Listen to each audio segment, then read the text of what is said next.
I don't think I'll ever go back off of the carnivore diet. I think because of the health benefits, but just feeling so great. I don't know why in the world I would want to go back to the way I felt. We had a party at the farm the other day for my wife. They had a bunch of the people that were there ate normally. And so, of course, they made us some special meals so that we could eat just meat. And I made the mistake of, it's my wife's birthday. I'm going to eat a piece of cheesecake. And I ate that piece of cheesecake, which it used to be my favorite thing to eat in the whole world. And it made me feel so bad. And what you realize is that once you start doing the research and you realize what's really in those and what sugar really does in your body, when you don't have it for that period of time, and then you dump that much of it into your system, I almost passed out. My body released so much trying to catch up with what I had just put in it that I literally was sitting there almost about to pass out. It made me so lightheaded. For one, I just don't want to feel that again. But for two, I feel so fantastic while on this diet and eating this way. I can't see myself ever going, I would really like to feel sluggish, slower, and fatter so that I can go to a place like McDonald's or Wendy's. Some people make the argument that the reason why you have that type of reaction is because doing this diet has made you so sensitive to those things that's why this diet is dangerous. What would you say to them?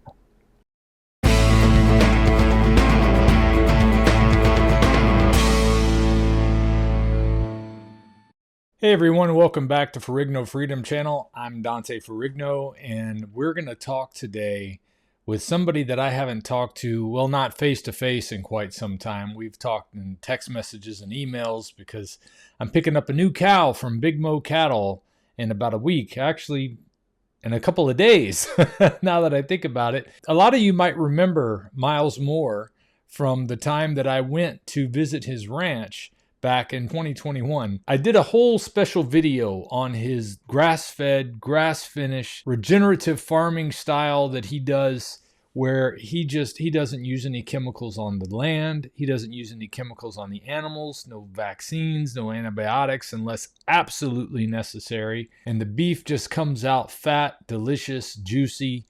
It just goes to show there is grass-fed and then there's grass-fed done the right way. And Miles does grass-fed the right way. If you haven't seen the video where we first met with Miles, I encourage you to either check it out after this video or go watch that first and then come back and watch this, because it's really been an amazing story for him as well. When we first met, he didn't know anything really about carnivore diet. He looked into my channel because I called him up to ask him about his ranch. One of the comments that I used to get a lot of, though, when the people saw him was, how come he's not doing carnivore? It looks like he might benefit from some of the things that you've benefited from doing the lion diet, Dante. And he's got access to the best beef on earth, so why not? I asked him the same question once, and eventually he called me back and said, hey, by the way, I've been doing carnivore now for X amount of weeks. I can't remember when he told me, but he said he had already started losing a little weight. And the last time I spoke to him, he said he had lost a lot more. He was feeling good, and he just got some blood numbers back from his doctor. So he's anxious to come on and share that story with us. But in addition to the progress that Miles has made, his son joined him on his carnivore journey. So also joining us will be his son, David Moore. So as soon as they call in, oh, look at that. It's perfect timing. I can't believe how things work out. So there's David and there's Miles coming in. Let me go ahead and bring them into the conversation. I'm going to go ahead and switch this over to the interview setting. It's good to see you, Dante. It's good to see you as well, Miles and David. So welcome to Ferrigno Freedom Channel. I'm glad to be able to have you on today, David. And I know you've been with me before, Miles, and I always trip up over saying your name because I first learned it as Miles, and that's how everybody knows you on the channel, but I've gotten to know him as Jeff now, so sometimes I get a little bit mixed up. But yeah, it's all good. I just kind of did a little intro talking about a little bit of our history and talked about how we met on the farm and talked about your cattle raising and how you do such a fantastic job. And I had no idea when I called you up that first time that I was going to find what, in my opinion, is probably the best rancher in the country at making beef, because I have talked to quite a few since then, and it doesn't seem like they have the love of what you're doing. And I think that love is kind of required to do it the way you do it. But we can talk more about that in a moment. I just want to give you guys both the chance to maybe introduce yourselves and share a little bit about your past that led you into wanting to try the carnivore way of living. And hopefully we can reach some other people out there who are maybe in the same position you were in before you started, so that they can have that encouragement to take the jump and see if it's going to change their lives like it's changed yours. Sure. Well, I'll start off. Basically, obviously, Dante, you and I have known each other for a couple of years, and so I've played with the idea of doing the carnivore diet, and I just never took the jump. But then Christmas Day, my wife had got done with our typical Christmas meal, which was full of sticky buns and egg souffle and all kinds of delicious stuff, and I was just feeling so stuffed and full, and I went in and got on the scale, and it was 308 pounds, and I went, whoa. I said, I got to do something. I can't do this anymore. So I came out, and I told her, I said, babe, I'm going to do this carnivore diet. And she goes, no, you're not. I said, yes, I am. And she said, oh, we'll see. And so I started at Christmas Day last year, and so the weight just started falling off. I didn't have any problem staying on the diet. Obviously, we had the beef, but I'm eating every kind of meat and protein there is. And I'm down about 65 pounds. Feel great. I just got my lipid panels back, and the doctor told me, he says, man, keep doing what you're doing. And so I actually, the crazy thing to me is that with all the eggs and all the meat that I'm eating, my LDL dropped and my HDL shot up 20%, and my LDL dropped 30% from what it was, but my triglycerides were cut in half. Wow. So I had triglycerides that were close to 300, and my triglycerides now are 130. Because it worked great for me, and to be honest with you, I don't have trouble staying on the diet. It's not really like a diet. It's just kind of the way I eat now, and I get so satiated with, to be honest with you, beef. Chicken anymore really just doesn't do it for me. I have chicken sometimes, but man, after I can eat a half a chicken, and in an hour and a half I'm going, man, I'm hungry. But not when I'm eating beef. When I'm eating beef, I'm feeling real good. That's kind of the way I got into it. I'll let David tell you what he's doing. Go ahead, David. Yeah. So, I mean, just like everybody, you kind of keep an eye on your parents. And I just started noticing all of a sudden Dad was losing all this weight. And he had told me about what he was doing. And I have tried so many different diets for so long. I've always been the big guy in my friend group. I've always been the guy that's, when you're headed out to fish and, hey, I need you on the other side of the boat because you're weighing down this side of the boat. And, you just eventually you get to the point where you don't want to be that guy anymore. And Right.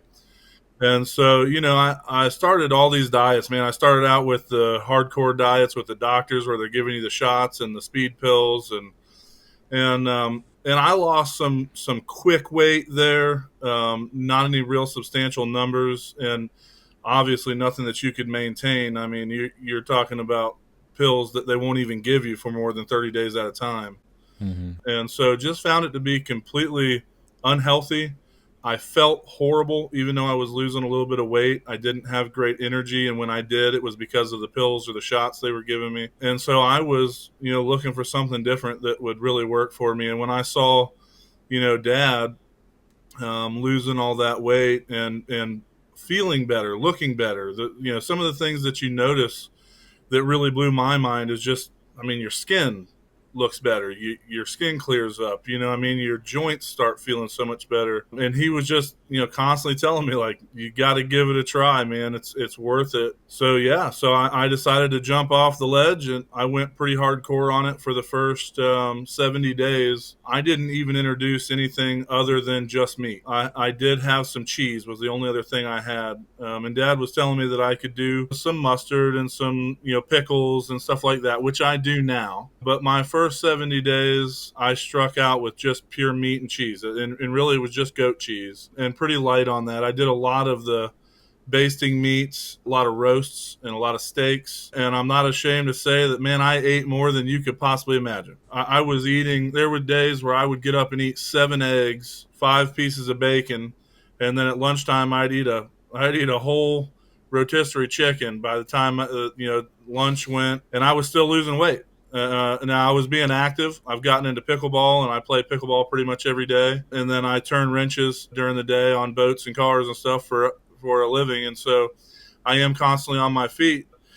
It's just such an easy diet to follow. Once you get into it, you realize that every restaurant you go to has the ability to give you meat. There's very, very few restaurants that you go to that don't have the ability to give you a piece of meat. It's just been super easy for me. It has improved my life in so many different ways. I started out at close to 500 pounds. I'm 6'8", and at 500 pounds, I was still running the bases in softball. I was still playing some pickleball. But man, if I did that for one game, I was down for a couple days just with my joint pains and my ankle. I was having real bad gout issues and extremely bad acid reflux. My back was constantly hurting. I mean, everything was just about as bad as you could imagine carrying around that much weight. About a month and a half ago, I hit my 100-pound loss. And wow. After that 100 pounds, it has, and I'm down even more than that now, but that first 100 pounds is I don't even know how to put it into words. It's freeing. Is the only way that I can think about it. I mean, it's you kind of get to where you feel like you can, like I run now. I can jog around. I sprint after balls. I jump off the boat onto the island. All that kind of stuff. Doesn't bother me anymore. And now I technically, like, after we get off our call, I'm going to play pickleball with my friends, and I'll be playing for probably 4 hours. And then in the morning, I'll wake up and be back on the pickleball court at 8 o'clock, and I'll play for another 4 hours. And I don't feel the soreness anymore. The rejuvenation of your body is so quick. It has absolutely changed my life in such a big way that just like I like to spread the word about the Lord, I spread the word about the diet just as much. Awesome. And so it's been an amazing, life-changing thing for me. Well, that is so comforting to hear, because even though I know it works and I know it's worked for thousands of people, hearing each new story just means so much. And especially since I came into you guys' life just out of looking for a place to buy beef for the first time, and to see that influence that is spread, it's encouraging to me, but I think it's also encouraging to people that are watching, that they don't have to feel like nobody's ever going to listen to them. Because sometimes when you're talking about a diet like this or a way of eating like this, people think you're crazy when you talk about eating only meat. What did you think when your father first started talking about it? I mean, did you have all the same questions and concerns that most people have?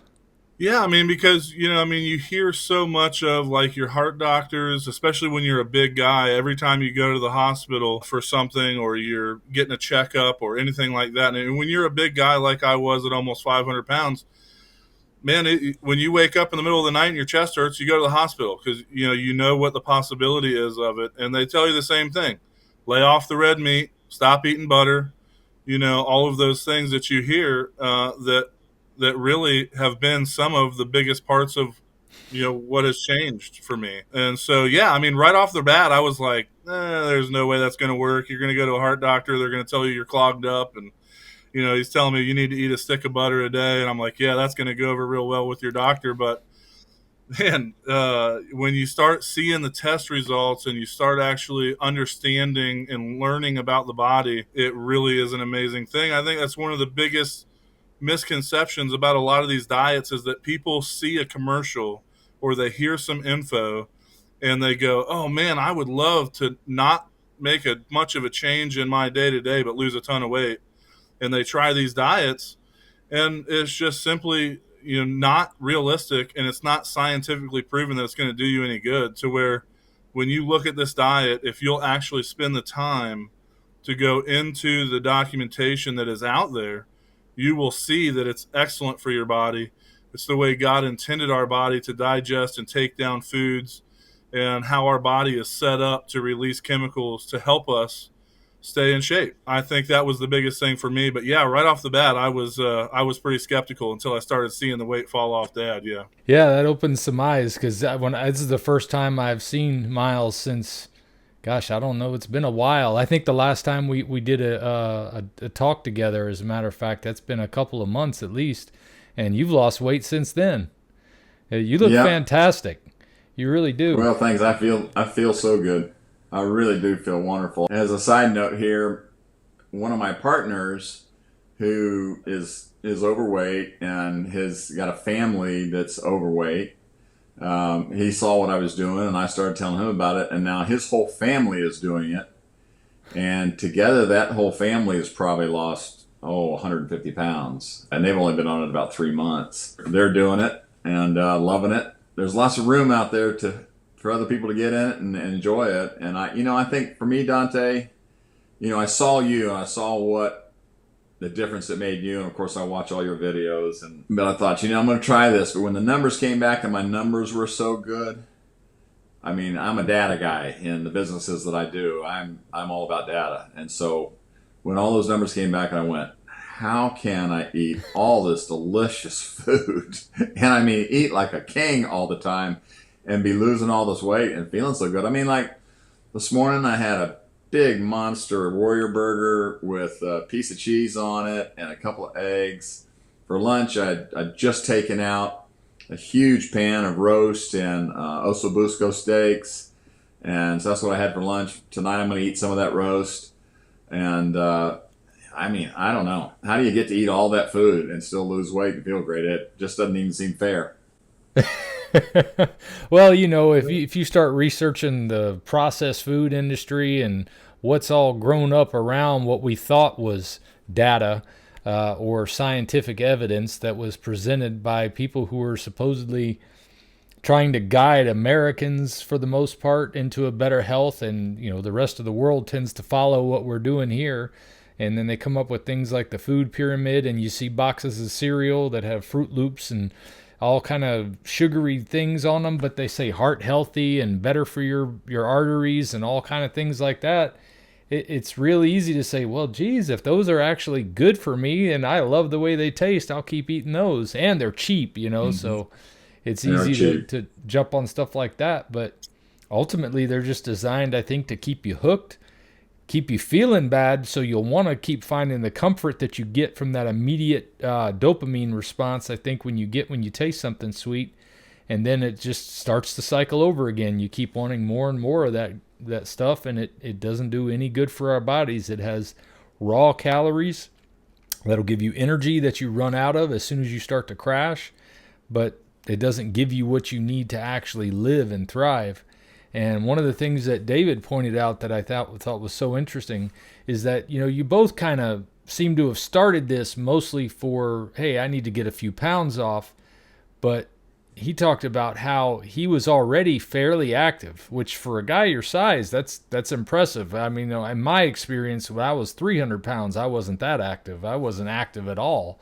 And it has definitely changed my life in that regard. Is that the biggest surprise to you? Is that how good you feel and not just the weight loss itself? Or are there any other things that have come up that you go, man, I just can't believe the benefits here? There's countless amounts of benefits. I mean, realistically, from losing that kind of weight. And I don't know if you'll be able to see this in the camera, but this was me. Yeah. I don't know if you can see that or not. Yeah, I can see it. Your jaw's a And lot wider in that one. yeah, I mean, it was to the point where, and I'll just put it like this: when that's you, you don't realize how far you've really allowed yourself to go. When you look in the mirror, you look down, you just go, "That's me," and I'm good with that, and I'm doing the things I want to do. Until all of a sudden one day, you realize that you've been packing on all the weight because you eat when you're unhappy. It's like you said, a comfort food for you. And you start packing all that stuff on, and then you realize that your quality of life really isn't what you think it is. And so for me, the benefits have been being active. I've always been very active. Like you were saying before, it definitely made a big difference losing that weight. But I think for myself, the biggest thing is just my self-confidence and my self-image. the way I see myself. I wake up now excited for the day, not down. Just realistically, walking into a room and having somebody say, "Man, you're really tall," instead of "you're big," is actually a big thing for me, because I couldn't walk into a room without somebody inevitably walking up to me and saying, "Man, you're huge." And they're not saying it to be mean. Maybe some of them are, but most of them are just saying it like, "Wow, you're a big guy." Because they're a bit To where shocked. now now I'm starting to get, "Man, you're really tall," and I like that, because that's my goal, is to kind of get more tall than thick. But yeah, I think there's a ton of stuff, man. It makes you think better, makes you sleep better. I can tell you that I had sleep apnea so bad at 500 pounds, that if I did not wear a breathing machine at night, if we were having this conversation and you were talking to Dad, I'd have fallen asleep already. Not Mm. because I wasn't interested in what you were saying, but because I physically was so tired, I couldn't stay awake. I couldn't keep my eyes open. I mean, we could be sitting there having a conversation about something that I was leading the conversation. And if the conversation went away from me and I was in a comfortable chair, I would doze off. My machine's not even plugged in anymore. I haven't used it in the last 2 months. And I have so much energy when I wake up. I wake up at 6 o'clock every morning and get up and get my day started. And it's all in a test to losing the weight. My body can breathe on its own while I'm sleeping at night, and in turn makes me feel better through the day. So yeah, being active is great, but the health benefits and the way that it just makes you feel mentally, spiritually, the whole 9 yards, you just feel so much better with the weight gone. I personally feel like it makes it easier to make better decisions too, just because you're not hurting. Sometimes I think we tend to self-sabotage when we're feeling a lot of the pains of the things you were talking about that it had taken care of for you. And when you start getting all that little stuff out of the way, it gives your spirit the strength to overcome the flesh a little easier. That battle Yeah, is always going absolutely. to be there, but it's nice to have an advantage over it. Yeah. Well, it makes it so Yeah, that you don't, when you want to go out and be active, you know that I can go out and be active, and it's not going to put me in a laying down position for the next 2 days. I can go be active and I can still get up and work in the morning. I can go play in the morning and still work for the rest of the day on my feet. And I don't have to worry about my feet hurting or my knees not being able to carry me around. So it does, when people say, "Hey, you want to go do this?" And I used to be like, if I go do that, I'm not going to be able to do this tomorrow because I'm going to be sore. To where now I'm just like, yeah, let's roll. Hey, Miles, have you noticed any of those changes in the mental clarity and better sleep? And like, what was your experience before and with sleep, for instance, compared to now? And maybe having those moments of where you just feel like you're in a brain fog. If you ever had that, yeah, I don't know. yeah. And there's no doubt about it. I'm pretty active, guy business wise and so forth. I got a number of companies that I work on, and so there's constantly things going on, and I do think I'm focusing better. I think also that when you reach a little higher level of wellness, I think just your whole attitude and outlook on life improves. Because, like you say, if you're in a fog, you're not feeling good, your body's hurting a little bit, you're just not at your peak performance. And so I think that just going this route, has helped me, feel like I'm a little bit more on my game. And in this day and age, you need to be on your game. Yeah, that's been a big plus. I think one of the funniest things with this diet is I remember David and I went I think we were at a Chili's day. We went in, we just went in, we ordered a steak. And this little cute little waitress, she was just as sweet as she could be. So she says, "All right, well, what sides do you want?" And we said, "No sides." She goes, "No, what comes with it?" And we said, "We know, but we don't want to eat any sides. We just eat just meat." And she looked at us and she said, "Oh, really? Just doesn't that like stay in your body for like a month or something?" And I said, "No, it works just fine." I said, "Just bring us a steak." And then she came back afterwards. She was very curious. She talked to us about it a little bit, but it's just so funny, people's attitudes about stuff, just ignorance as to how things work. And I had that same level of ignorance, before I, got involved with you, and you came and enlightened me. So it's been really fun to be able to talk to people about the diet, because they notice that I've lost so much weight, and they go, "What are you doing?" "Well, I eat just meat, I eat just protein." pretty much only. And they go, well, like, you mean you don't have any sandwiches? And I said, well, no, you don't know, I don't have any sandwiches. I haven't eaten bread for 7 months. But I said, I don't really miss it. I'm very happy doing what I'm doing, and having a wife that's supportive is huge part too. When you cook the meat the way that I do, because Dante, I've watched all your cooking methods and everything you do, and they work perfect for you. For me, this pan that is, oh gosh, that pan's probably 2 feet. It just barely fits in an oven, and I fill that thing with meat, all kinds. I cook it all at once. I cook the short ribs. I cook the brisket. I cook osso busco. I cook all that stuff at one time. I put it on the grill. I get some color on it, get some char on it, and then I pour in some bone broth, and I cover it over with some tin foil and put it in the oven at 350 degrees. And in 4 hours I pull it out, and it's all delicious. It's all wonderful. And then you've got that wonderful bone broth that just makes a wonderful gravy, and it's delicious. And I only have to cook once every 3 days or 4 days, and I've got plenty of meat. And then I take some of that same meat and I cut it up into little pieces and dry it off in the air dryer and make crunchy morsels out of it. And that's what I carry on the road with me when I'm traveling. It's just such an easy diet. I mean, the prep time is nothing. And so for me, it's been freeing. I mean, it leaves all kinds of time for other stuff. All of that's just been tremendously freeing for me. Well, I love the way you guys have both mentioned freeing, because when I named this channel Ferrigno Freedom, it was actually because it used to be called Ferrigno Gaming, and I thought, well, this is no way to keep talking about getting healthy. So I didn't know what to call it, but I knew I was all about people having the freedom in life to do the things they want to do. So I said, why not just call it Ferrigno Freedom? And then I found that logo that I put together where it shows a picture of somebody that looks a lot like me breaking those chains off. And that's exactly how I would describe it too. It's like I was in chains all my life, and now I've got the chains off. And some interesting things you guys both point out, especially what you were just talking about, Miles, about the differences in your cooking style. And I think, David, you had talked about going to the restaurant and some of the things that you guys dealt with. For me, it's a little different, because when I started doing the diet, it was because of the gut issues. And I'm kind of talking to the audience here now because I want them to understand that the reason why I don't just say, hey, everybody go do lion diet like I do, which is strictly ruminant meat, water, and salt. And you guys have mentioned adding like pickles and a few other things. And that's because some people, I think, are going to do just fine on a carnivore diet. Obviously, you've both had tremendous success on it. You're feeling better.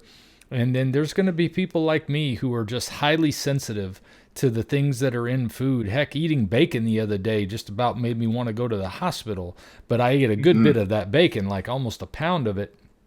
And normally I eat 2 pounds of meat in a sitting, and it's no big deal. But that bacon was, I was sick for 3 days. I felt almost like I had flu. But this is the reason why, for those of you who are watching, that I don't discourage people from trying keto, from trying regular carnivore, from trying ketovore, whatever it is. As long as you're changing what you're doing and getting away from the processed garbage and the sugar especially. I didn't realize how bad sugar was. I had the idea that it was causing me to gain weight, but I'm doing some research right now that is just blowing my mind on how it relates to cancer, and I want to be able to bring that into a future video. But I don't want to get too sidetracked on what I'm working on. I did want to ask you one question, Miles. I don't think I've ever asked you this. If you don't mind sharing with us, how old are you?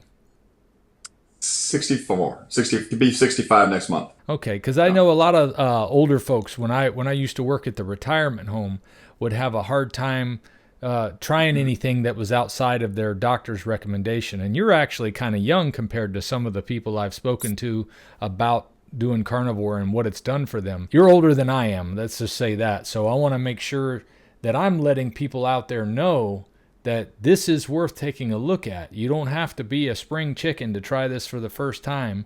And I know it can be scary for folks who have been told all their life that this is going to clog your arteries and this is going to cause this problem and that problem. But it's just been one success story after another. And I'm glad to hear that you've had such success with it, especially, Miles, because when I first met you, that my first thought was, boy, he could benefit from some of the meat he's got here on this farm. Yeah, yeah. But it's not And the we kind did of eat a thing you lot of lead it, but off I ate a with. lot of the sugar and everything else too. So that was and I think I would tell people, and I have told a bunch of people this. And there's like my partner, he's 68. Talk to your doctor. All the doctors that I go to, and so forth. There's only one. I went to my cardiologist, and I saw his PA before I saw him. And of course, they knew all my LDL numbers were high, my triglycerides were high, all that was high. And so I told the PA that I was going to do this carnivore diet, and she was like, "I've never heard of that one. What's that?" And so I started telling her about it. I thought, man, that's strange for somebody in a cardiologist's office not to know what the carnivore diet is. And then when my actual cardiologist, he's also a fishing buddy of mine, came in, he went, well.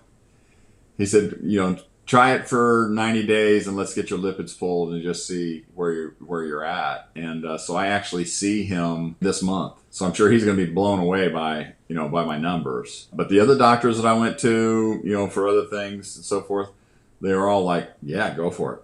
Yeah, absolutely go for it. My partner's son needs a back surgery done, but he needed to lose some weight before they'd even do the back surgery. He says, I would suggest you do like a keto or some kind of a diet to get some weight off before we try this back surgery. And he said, well, I've been thinking about doing the carnivore. He said, that's the best one. Do the carnivore. And so here's a back surgeon saying, do the carnivore. And so, I think there's just so many people that are tuning into it now and realizing, the benefits of it, that it's when Dave and I went to a pickleball tournament in Atlanta and we stopped by one of the steakhouses, I don't remember what it was, Longhorn, I think it was a Longhorn, wasn't it? And so after we'd done playing pickleball all day and so forth, we went into Longhorn to get a steak on our way back to the hotel room. And we went there and the same thing, we ordered the steak. She says, what do you want on sides? And we went, no sides. And they just said, carnivore? And we said, yeah. They go, okay, we're going to hook you up. So that, right there in Atlanta at a Longhorn, when we didn't order sides, they asked us if we were carnivore. So, wow. There's a lot of people catching on to it. There were a couple of things I wanted to bring up, but while you were talking, you just broke through like two windows of things that I've been dealing with folks restaurants and doctors. Typically, when you said that your doctor said, just keep doing what you're doing, that's not an uncommon thing for me to hear, that they're just comfortable saying, well, just keep doing what you're doing, but I really don't want to talk about it because I can't really encourage this. But to hear that other doctors are willing to, because from what I understand is that it goes against certain guidelines that could possibly cost them their license. But it's nice to know that there's some folks out there, if that's the case, that their integrity is more important than following some guideline that's not working, that's going to harm people, and that should be their first thing to go to, is do no harm. And it doesn't seem like a lot of doctors are taking that into account, because really they just want to make sure that they don't lose that paycheck that they get every month because they're telling people to do something that is not in their mind proven or tested. Yet there's thousands of people that are presenting individually what would be anecdotal evidence, but at some point you got to look at all these numbers of people that are having such tremendous gains and benefits and start to say, okay, well this counts as a huge test. But with diet, it's always difficult to do a test, because even if you're trying to track what you're eating every day, like I've been doing for over a month with this app in my phone, there's still days I forget to log something, or I don't log something that I just before I went to bed or something like that. So it's tough to get good studies. But when you got enough people that are just saying, hey, it's changed my life, that should be enough to wake up some of these doctors and start looking at it a little closer. And hearing that, you said that was a Longhorn Steakhouse, and they were taking the carnivore protocol into account. That is excellent. That is really excellent. She knew exactly what it was. She was educated on carnivore, and she knew exactly what it was. I'm curious if it was just that she was familiar with it, or if it was the restaurant teaching a protocol, because one of the goals I have now, that I've been dealing with a restaurant now for several months in my employment, is I'd like to be able to not only take them to a carnivore setting, I guess. What is that? They have one for vegan, one for vegetarian, one for gluten-free, and they follow those religiously. but they don't know really how to implement carnivore. Like, for instance, if I tell them I want a steak, they might not know that spraying something on the grill is going to affect that steak for me. Now, for somebody like you, it may or may not. And some people apparently aren't as sensitive to seed oils. But I think that that's something that should be trained in restaurants, since they're going to cater to vegans and vegetarians, that if carnivore has such health benefits and it's helping people change their lives from bad health to good health, then they need to be able to continue that. And why wouldn't a steakhouse, especially a steakhouse, want to have people who want to eat meat all the time? Absolutely. Absolutely. No, she did ask us how we wanted it cooked. She did seem like she was knowledgeable enough to ask the right questions. Yeah, I think So, she even asked us about seasonings. yeah, she did. Wow. So, Wow, that would be uh, something. I'd love to hear that somebody watching my channel was your waitress. yeah, yeah. We just had a photographer here at the farm yesterday because there's a magazine, a southeastern some kind of magazine that wanted to do an article on the way we raise cattle, and she was fascinated by what she saw. And right now we have summer grazer out there that the cows can go into and they literally disappear. The grazer is taller than the cows. And so she got pictures with the cows with these long leaves hanging out of their mouth and their heads sticking out, out of the rows. And she was just totally blown away by what the cows are getting to eat, this time of year. It was a great opportunity to explain to her what our philosophy is on these cattle and why we're doing what we're doing and the carnivore diet and why we eat the way we eat. And, it turned into a great discussion for her to learn an awful lot about what carnivore is all about and what we're about. While you're talking about that, why don't you shed a little light on some of the misconceptions that a lot of people, I think, have about grass-fed beef? Because there's grass-fed, then there's grass-fed and grass-finished. There's grass-fed, the style where they're kind of just left to the land, and that's it, and they don't even treat them in some countries for what they're getting if they're eating the grass all the way down to the ground. I've mentioned this a few times in previous videos, but it was you that schooled me on it to begin with, to help me understand. Because when you buy grass-fed at the store, a lot of times people get it home and they're like, this is stringy and it's tough and it doesn't have any fat on it. And if you buy it, say it like Save-A-Lot or Winn-Dixie, and it's nothing against the country, but the way they raise cattle in Mexico is obviously quite different, because I can't get through a ribeye that I bought from one of those stores because either it tastes horrible or it's like chewing on a piece of shoe leather. So what is it that you do with your cattle that makes all the difference?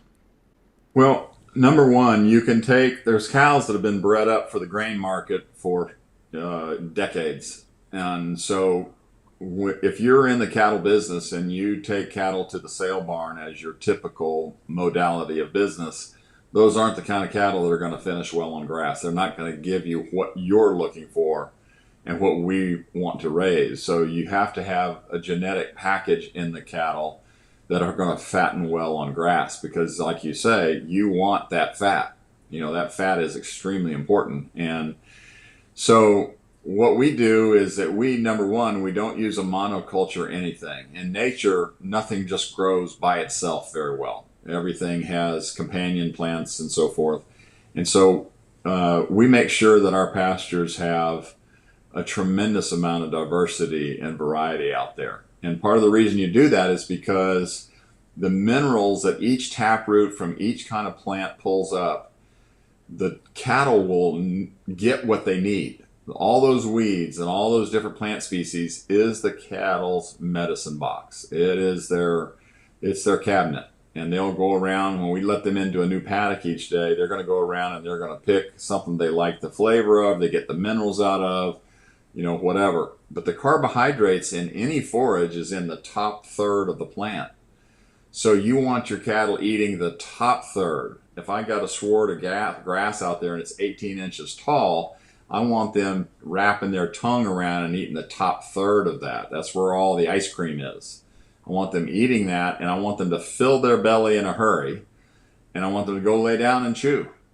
And so when you see cattle out there when you're driving down the highway, you see cattle that are nipping like a sheep. They're eating one nip at a time. That's not the way that cattle perform well. It's not the way God designed them to eat. That's not the way the bison eat out on the plains. That's not the way that bovines are meant to eat. We plant forages for the cattle in the summer, and we plant forages for the cattle in the winter.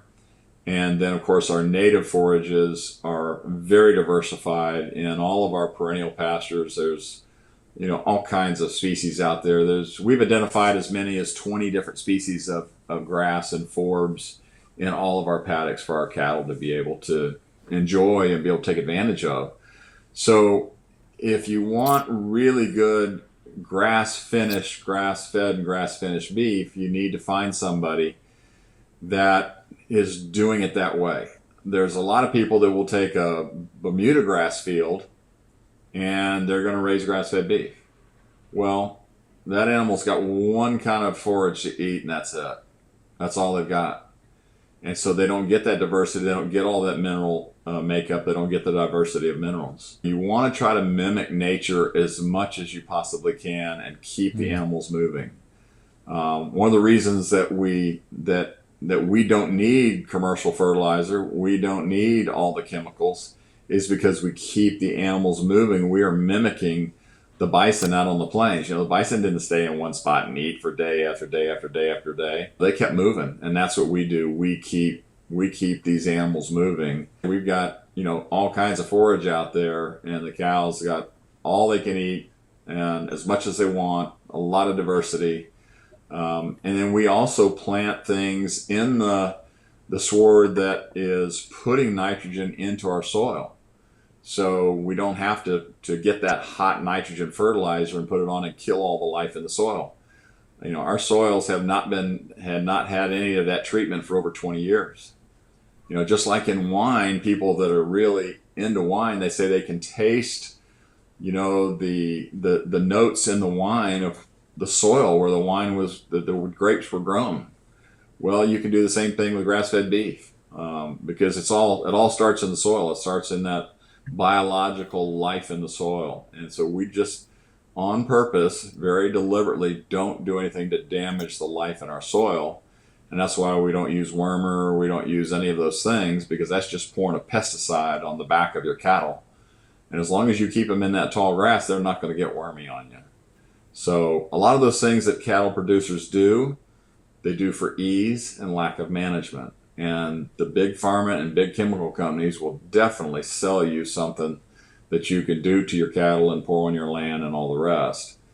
But, if you want the best beef for you and for your family, then you need to seek out, somebody that's doing it kind of like what we're doing. And we didn't run into this overnight, Dante. I started this back in the late 90s, and I was not very good at it back then.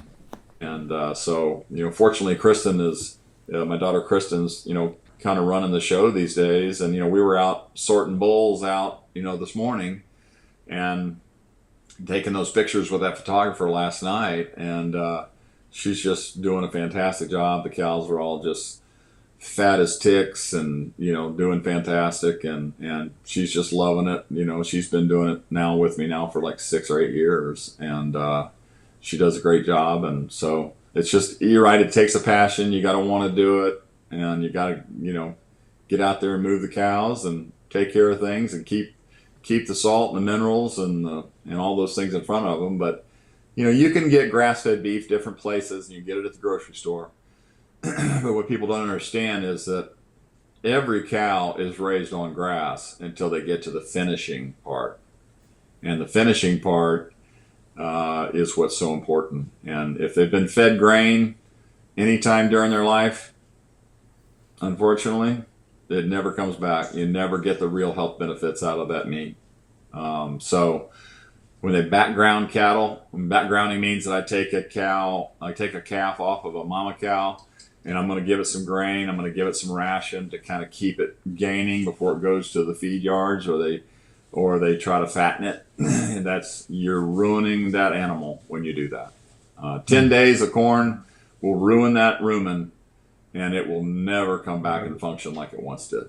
Not even if you leave them on grass for 3 years, it will never come back. So David, So you're out in Colorado, right? And Miles, you're in Georgia. Is that right? I'm in Georgia. Oh, you're in Yeah, Georgia no, also. yeah, I'm in Georgia as well. I Oh, live here in Thomasville by the farm, but I've been in Denver for the past month and a half. When I'm not turning wrenches, I'm an insurance adjuster for automotive insurance companies, and so I've been out there working hailstorms. But I just got back 2 days ago. I was just curious where you were getting your beef out there if you were living in Colorado, but you live in Georgia or you're just visiting right now? Yeah, I do. We have a place down in Clearwater, and we have a place here. My Okay. son lives down in Clearwater, and but we spend a lot of our time here. And that is something that you don't really think of when you're on Dad's side of it because he's got endless freezers full of meat. On my side of it, we do get some from them, and he keeps us as stacked up as we can. But we're not always around. My wife does the adjusting as well, and so we travel. Fortunately, I lucked up. Been married to my wife for 10 years now, and she's super supportive with anything that I want to do as far as with dieting and stuff. So she's always willing to go to the restaurants that work, and always willing to do the right grocery shopping to keep the refrigerator full of the right stuff. Because one thing I'll tell you, it doesn't matter how hard you try. That night will come where when the Pringles are in the cabinet, you'll go in there and grab them. I mean, it just Yep. and the way to set yourself up for success is to just not have that stuff. And I tell people all the time, they ask me, well, how do you do this?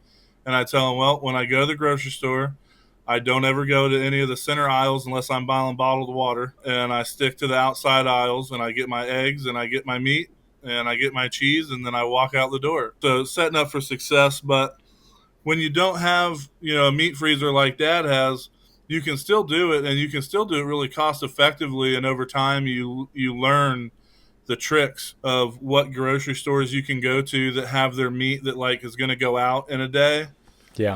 I'll go buy all of that, and I'll cook it up, and I'll keep it in the refrigerator. We eat a ton of roast, we eat a ton of steaks, but also too, there's a couple of companies that I have found that make all beef hot dogs. The Nathaniels that are there's nothing in it but just pure meat. When I get in a bind, like if I got to hop in the truck and I know I'm gonna be gone for a few hours, I'll throw I got a little like lunchbox thing. I'll throw a little bag of ice in, and I'll throw 3 or 4 of those hot dogs in there. And if I start getting hungry, man, you eat one of those things and pound a full thing of water, and you feel full for a while. Just setting yourself up for success, even when you don't have a cattle farm you live on. You just got to have the right stuff in the fridge. Yeah.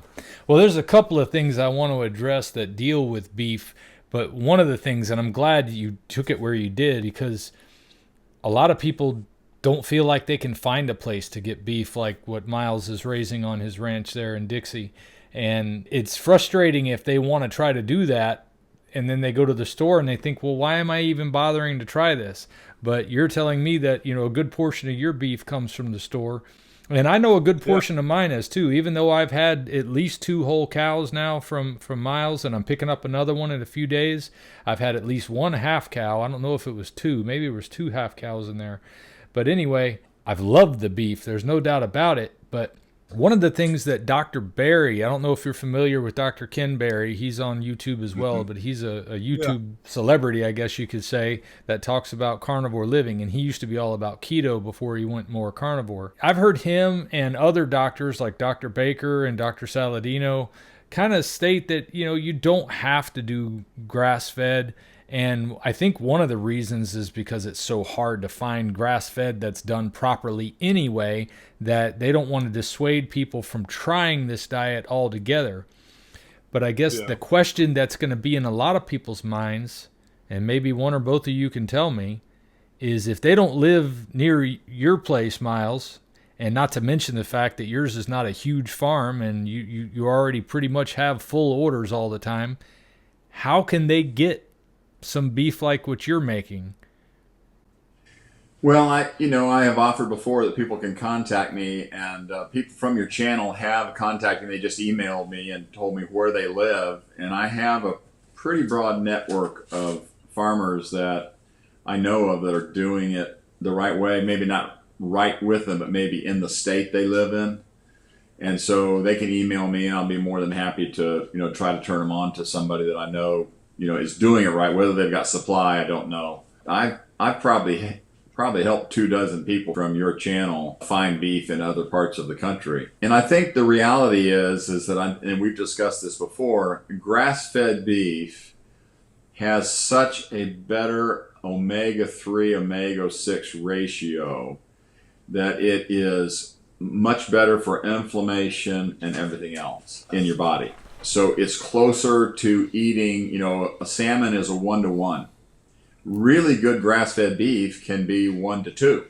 So 1 omega-3 for 2 omega-6s. Mm-hmm.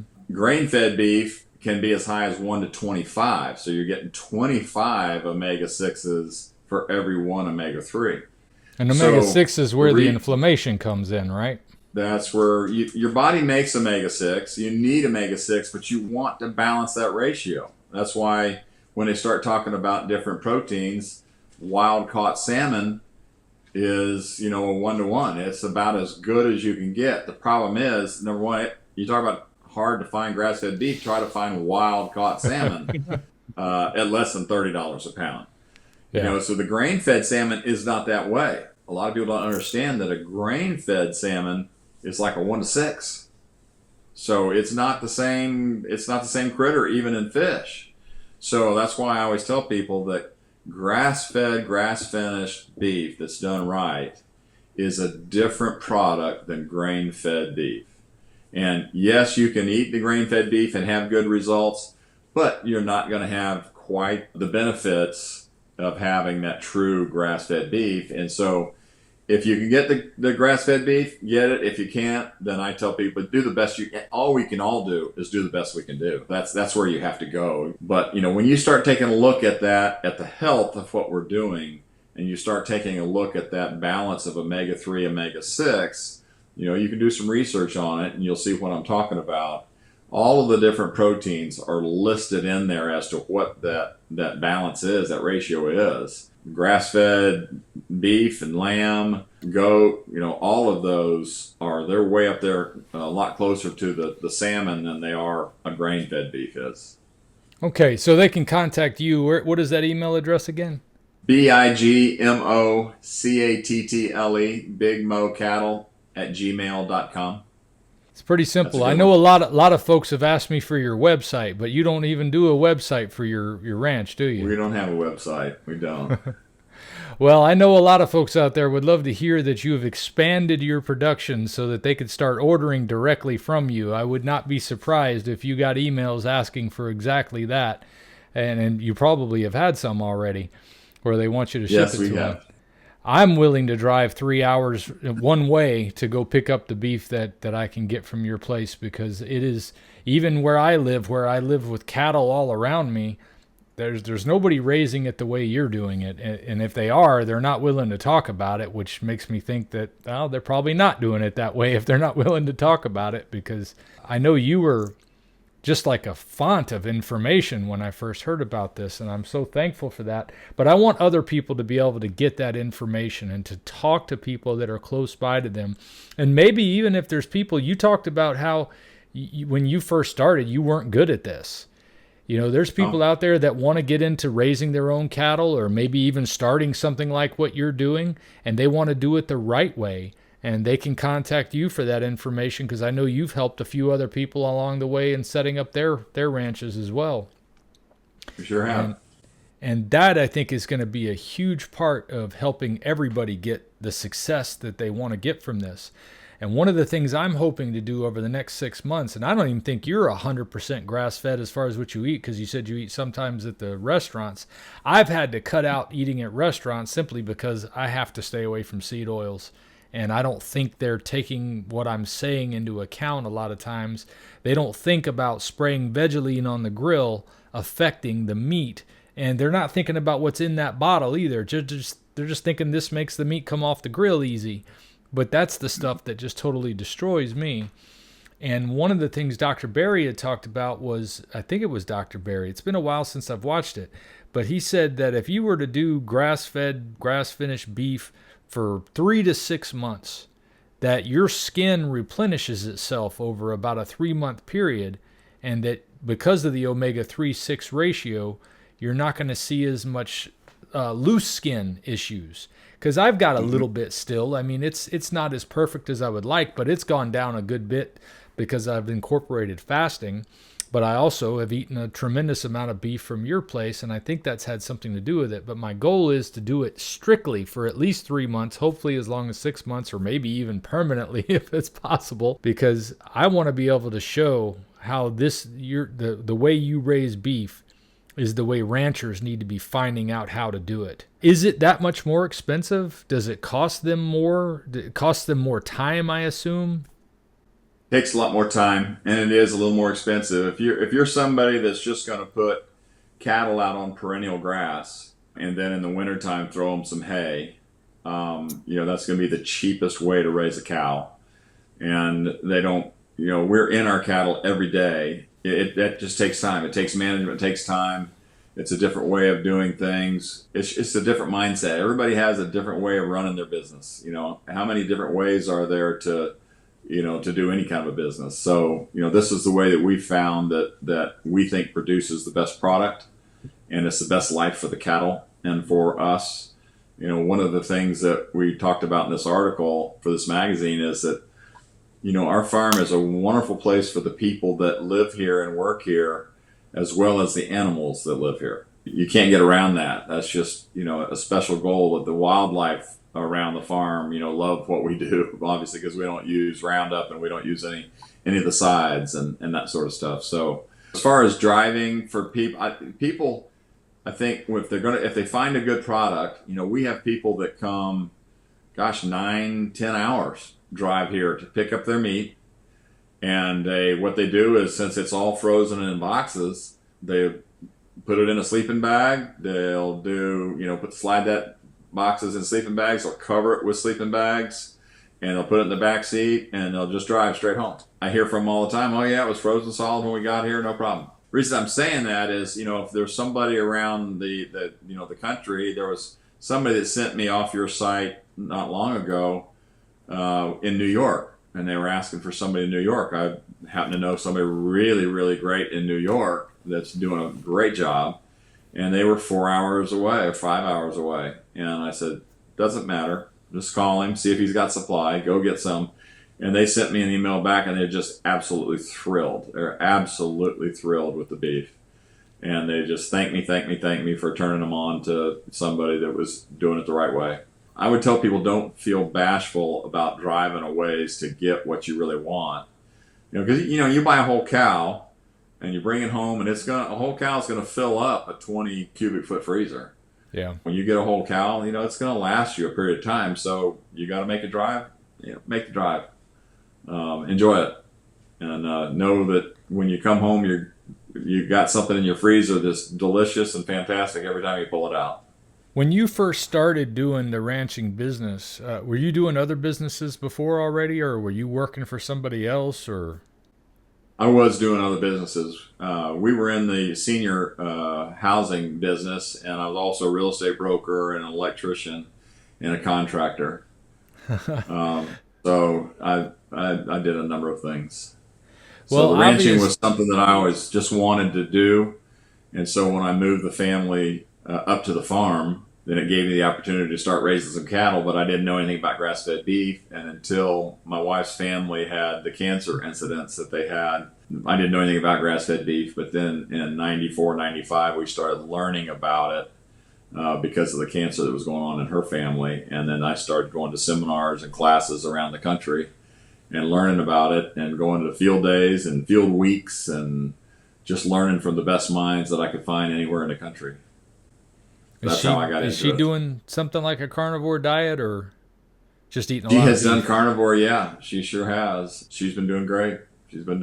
She didn't need to lose any weight. She was doing it to try to balance hormones and different things like that, and just get rid of inflammation and all of those kinds of things. But she's doing well, and she's had some back issues that she's had to battle with. Everybody's got to pick what they want to do and how they want to do it. It's been great that I have a wife that's willing to eat with me and do what we do and be involved in it all. So, Well, I guess um, the thing I want to drive home is for anybody who is ranching that's watching this or is thinking about getting into ranching, if you've done any business or if you're like me, I mean, I've worked for somebody else almost my whole life, and this is the closest I've come to really having a full fledged business. And I feel like it soaks up a lot of my time. I don't have a lot of time for my family as it is. And to hear you talk about you were doing ranching while doing all these other things that you do too, and I know you spend time traveling and with your family, it can't be so difficult that it can't be done. I think that's the thing that they've got to get it in their head, that this is not only possible, but it's possible to do where it's they're going to make a profit to maintain their business and their family and things like that, but that they're also going to have time for their family.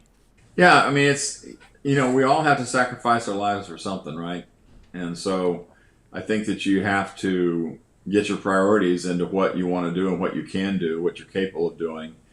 And the way that I manage other businesses is I have really good people at those businesses, and I let them do what they do well, and I let them run until I tackle them. That's what I always tell them. I said, you run until you're tackled. And I There said, I you go. want you to do what you do. If I don't like what you're doing, I'm going to come in and we'll talk about it. But other than that, you hire good people and let them do what they're good at. And so that's the way I'm able to manage other businesses and do other things and still have free time for the family. Yeah, he's always been able to do a really good job at taking care of all that stuff and still being a really good father and a really good husband and a really good example and leader of all that stuff. It definitely is time consuming, and I've spent my fair share of time out there picking up sticks and working cows and doing all that stuff, which isn't necessarily my favorite thing to do, but is also some of my favorite memories with my family. Being out there, working with the cows and stuff like that. Farming, I will tell you this: it can be done by anybody, but it needs to be done by somebody that has the passion to want to do it, because it does take consistent passion for not only the cows but also the land. Like he's saying, you can have the best cattle in the world, and if you don't have good grass, you don't got nothing. And that's every old farmer would tell me that back in the day when I was traveling around with Dad and learning the cattle stuff, is that a cattle farmer is actually first and foremost a grass farmer. And so one of the things that I got the fortunate ability to do is watch Dad go through the learning stages of learning about what bricks were in grass and learning about soil life and the good bugs and the bad bugs and all that stuff, because what we feed, what we eat, we also eat, right? So that's what he's talking about, is that you got to have all that really good forage and you got to have all that really good stuff. And that's what makes the meat what it is. The meat that you've tasted now is my favorite meat out of any meat that I've ever eaten anywhere. I will tell you that the original meat that Big Mo Cattle Company put out back in the day is probably why I have teeth problems nowadays.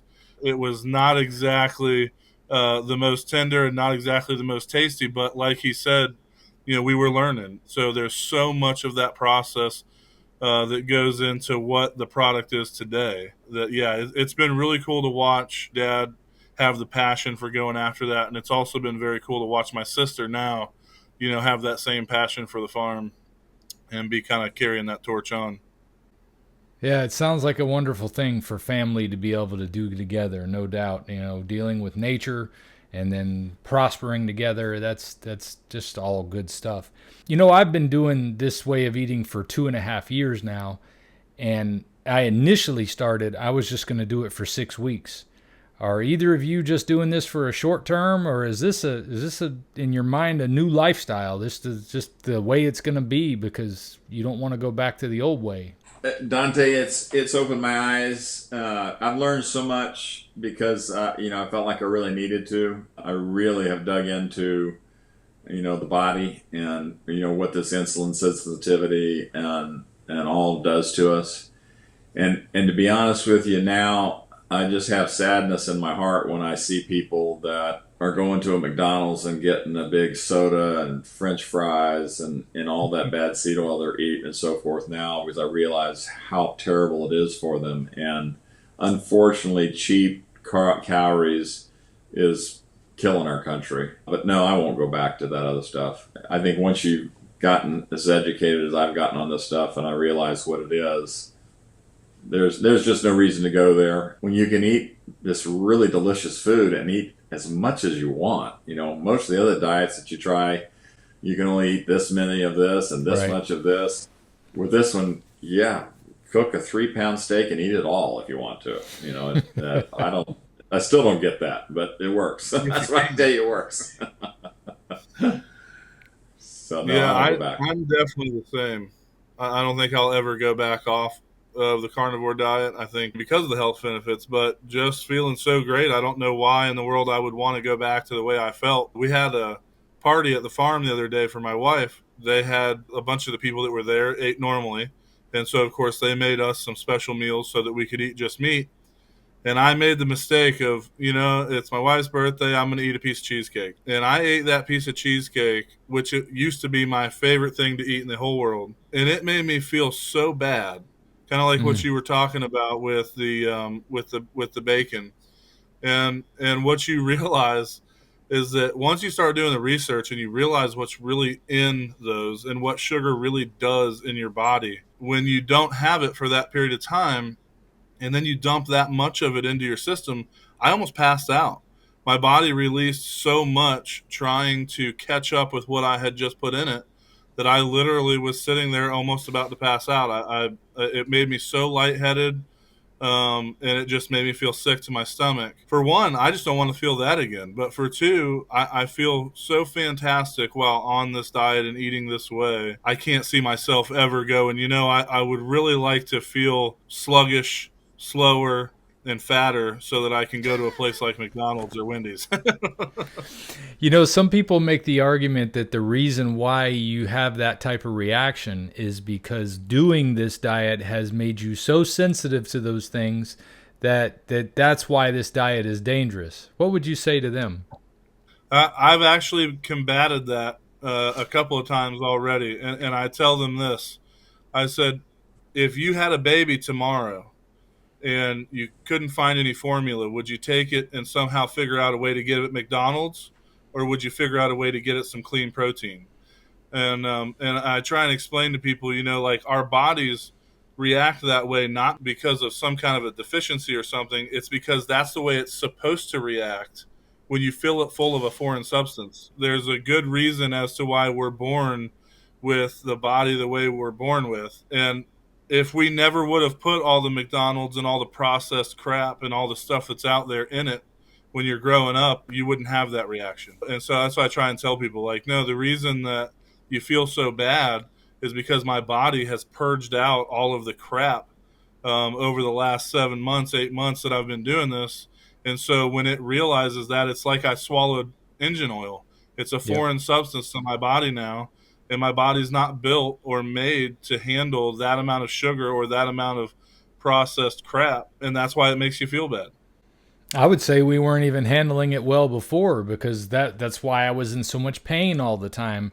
And I just was Yeah, going around thinking, oh, well, this is just the way people feel, right? Everybody's achy and yeah, hurting and angry and they're and then when you take the poison away, you go, oh, wait, this is what life is supposed to be like. Let me add some poison back. Oh, why does that hurt me so much?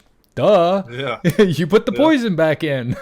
Put it back in, and you'll find out.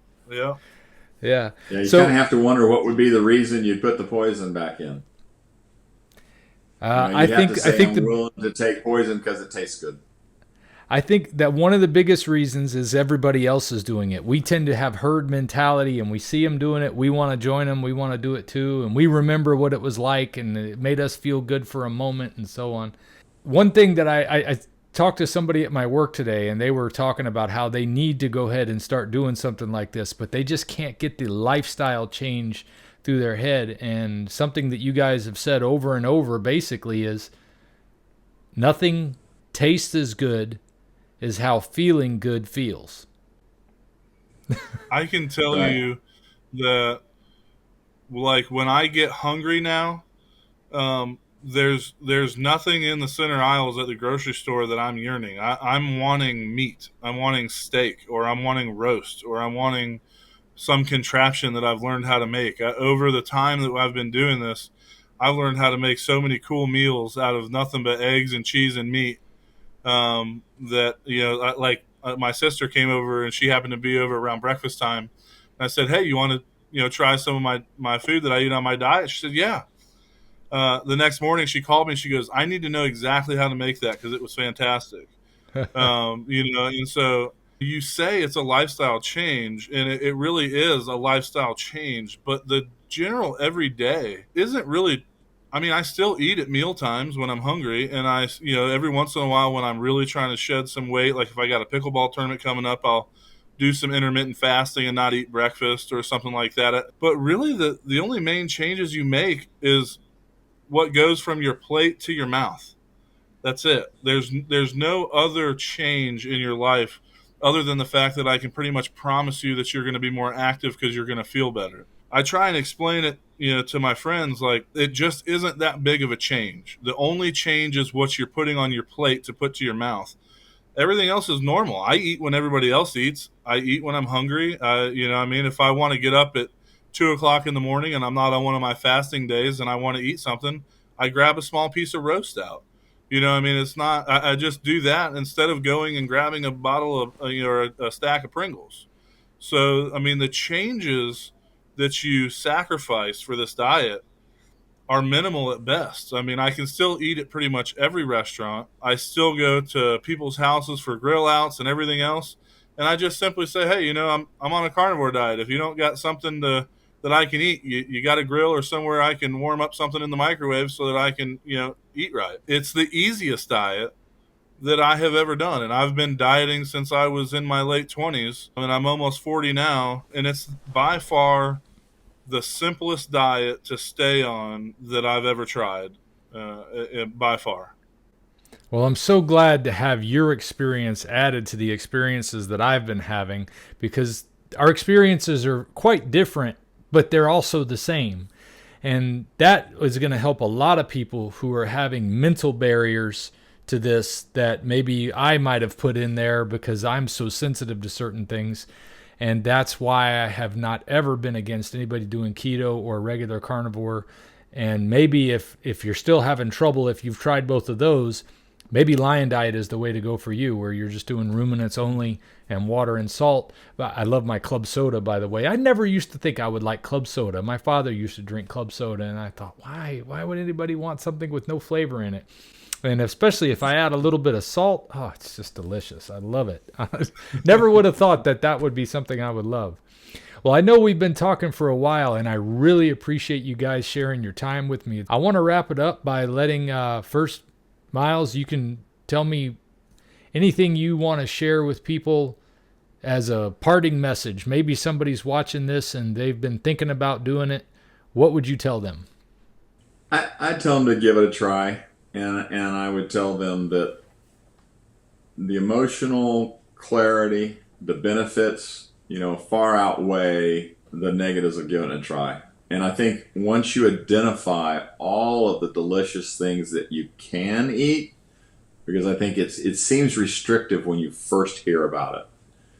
But when you start taking a look at all of the things that you really can eat, all of the cuts of beef that have all of that collagen in them, and you get the satiation of eating that beef, just is everything. It's everything. You get done eating and you are totally satiated, and I don't crave for anything. I don't want anything else. I'm perfectly happy. So I would tell people to give it a try. Do it for 2 weeks. Do it for 30 days. And realize all the things that you can eat. There's just a ton of them, and you can be so creative. I think they'll enjoy the benefits of it.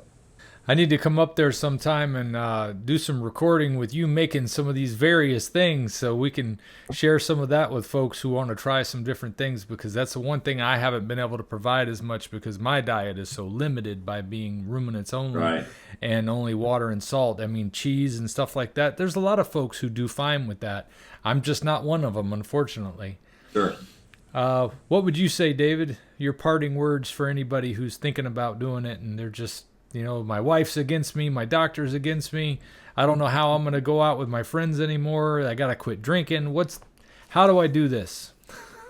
I mean, I would say that if you are in the need of anything that correlates to your body needing to have kind of like what I would consider a reset, give it a try. It's not as difficult as you think it is. Like Dad's there for the people with the farming and stuff. If you're 200, 300, 400, 500, 600 pounds, I don't care, and you just want somebody that'll keep you motivated or want to ask questions or get meal ideas or whatever, you're welcome to reach out to me. I would love to be that person for you. I know I have a few people in my life that have done that for me. And I will tell you one thing that really helped me in the beginning, for people that may be thinking about trying but they've failed on diets, is me and Dad, we started a chat message. And what we did was we posted our meals. Here's a good idea. Here's a good idea. Here's a good idea. But it wasn't just for meal ideas. It was to show that, hey, this morning I succeeded. I stayed on my diet. Let me see you succeed as well.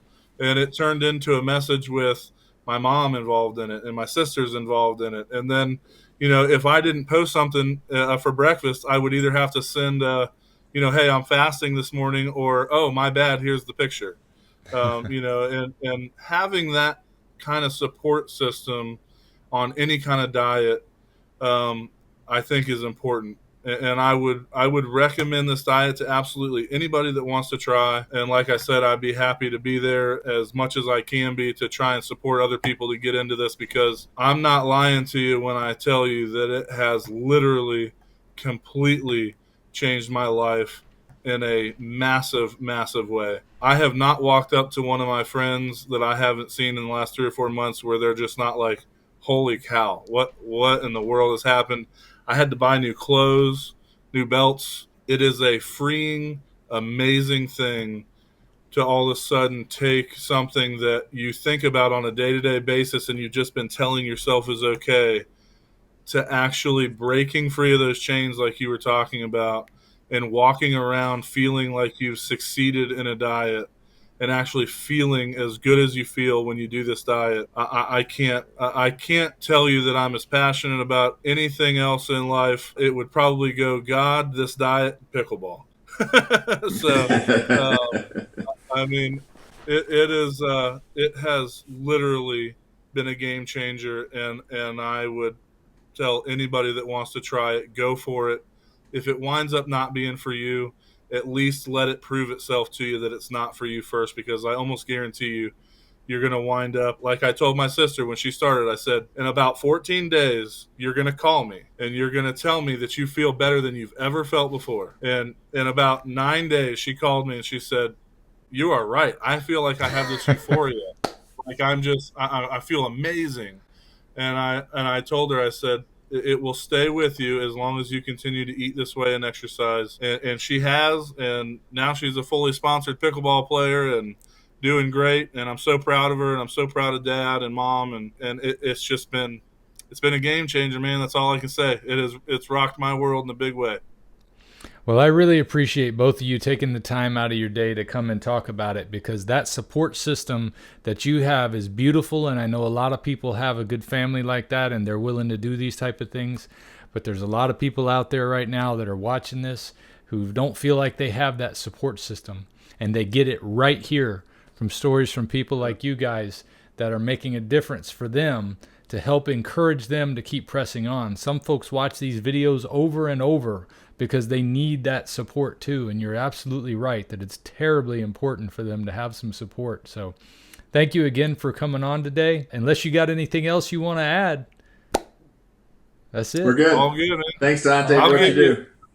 I'll give you my email address if anybody wants to reach out for diet ideas or meal ideas. You got Dad's. Mine's Big Mo Sports.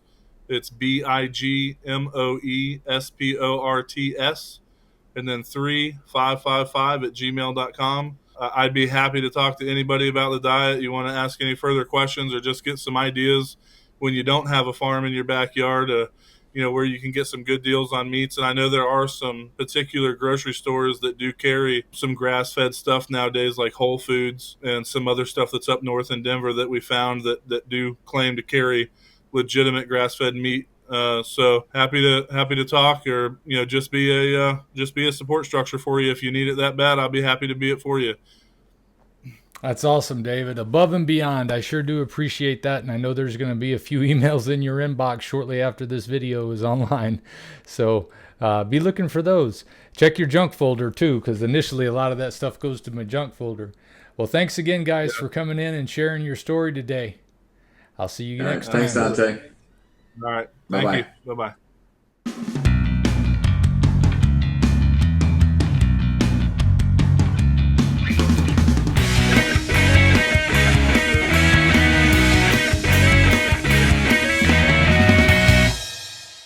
Try out this new skincare product that I bought on Amazon called Vintage Tradition.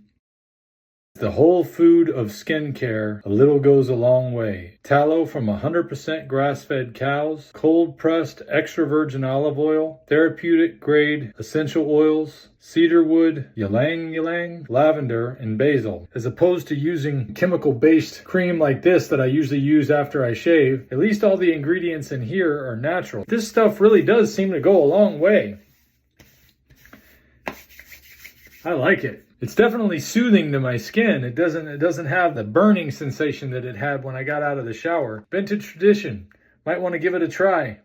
Vintage Tradition even makes products for the ladies. My wife loves the Pretty Girly Tallow Balm. Because it feels really good. And it smells really good. I'll put a link in the description for this. Try it out and see what you think. I'll see you guys next time. If we pay extra, could we maybe get some grease or fat?